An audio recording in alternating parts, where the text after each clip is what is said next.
Olá! Hoje a gente vai mergulhar a fundo nas ideias de uma mente brilhante, o teólogo e escritor brasileiro Rubem Alves. Vamos explorar juntos como ele enxergava a fé, a vida, a verdade, não como uma coisa só, sólida, mas como um belo e complexo mosaico.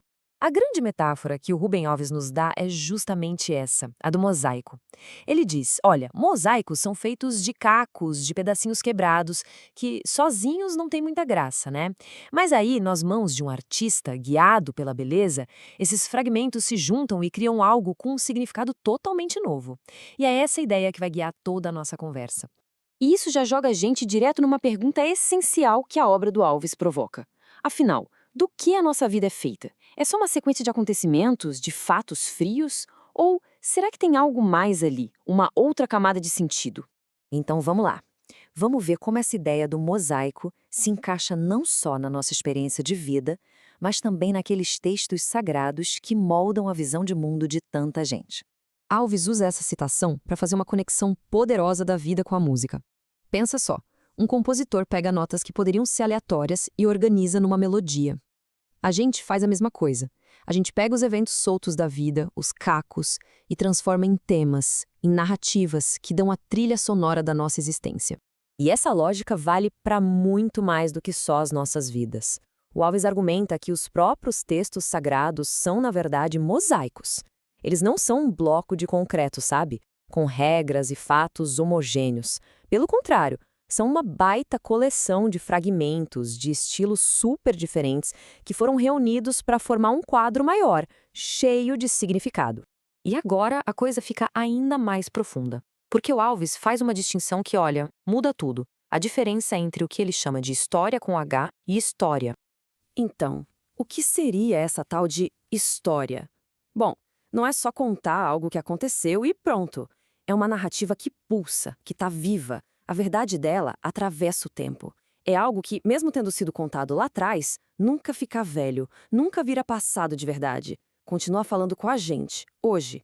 Para ficar bem claro, a história, com H, é o naufrágio do Titanic. Aconteceu, está lá no passado, é um fato, ponto.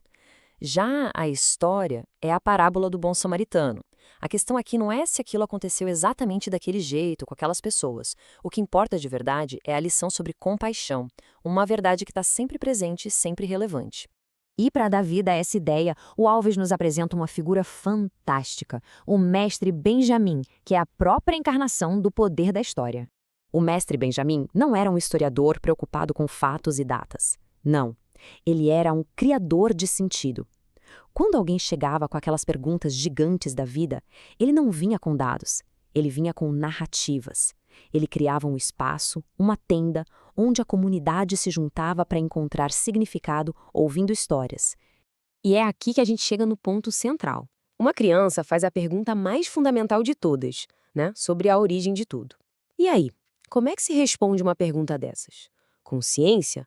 Com uma equação? Ou com outra coisa? A resposta do mestre Benjamin não é uma aula de astronomia, não. É uma revelação poética que vai direto no coração do pensamento de Rubem Alves. Ele começa a história dele com aquela pausa, sabe? Preparando o terreno para uma verdade que vai além dos fatos. Ele nos leva lá para trás, para um tempo antes mesmo do tempo existir. E aí veio o primeiro impacto da revelação. Antes de existir matéria, antes das leis da física, o que existia era a poesia. A força criativa, a imaginação, a beleza em potencial. Essa era a essência de tudo. E aqui está o pulo do gato na história do mestre Benjamin. Deus não é um engenheiro, um arquiteto ou um juiz. Deus era a própria poesia. Isso quer dizer que a natureza fundamental do divino é a criatividade, é a arte de gerar beleza e sentido a partir do vazio. Bom, se Deus é poesia, então onde é que a gente encontra o divino? A resposta de Alves, por meio do mestre Benjamin, tira a gente de dentro das instituições e nos devolve para o mundo afora. Essa frase é de uma força incrível. Ela sugere que o sagrado não está preso em prédios ou em rituais. A presença divina, na sua origem, estava na natureza, solta, no jardim. Os templos, talvez, sejam uma invenção humana para tentar recapturar algo que a gente perdeu. E essa citação da poetisa Helena Collodi, que o Alves adorava, fecha essa ideia com chave de ouro.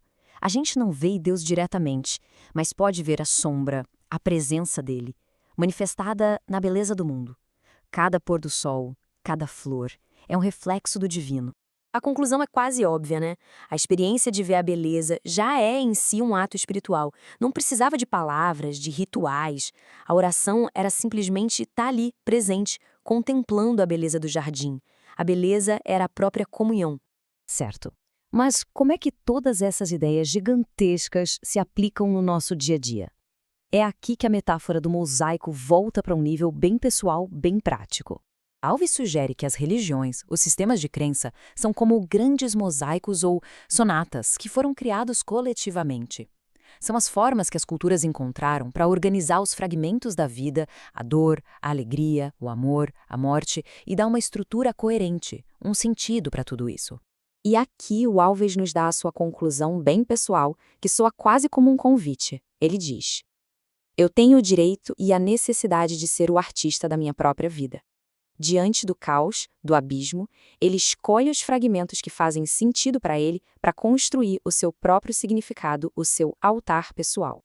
E assim, a gente termina não com uma resposta, mas com uma pergunta. Uma pergunta que se volta para cada um. Se a vida é essa coleção de cacos, e se o sentido é algo que a gente constrói, a questão final, a mais importante de todas é: quais peças cada um vai escolher para compor a sua própria obra de arte?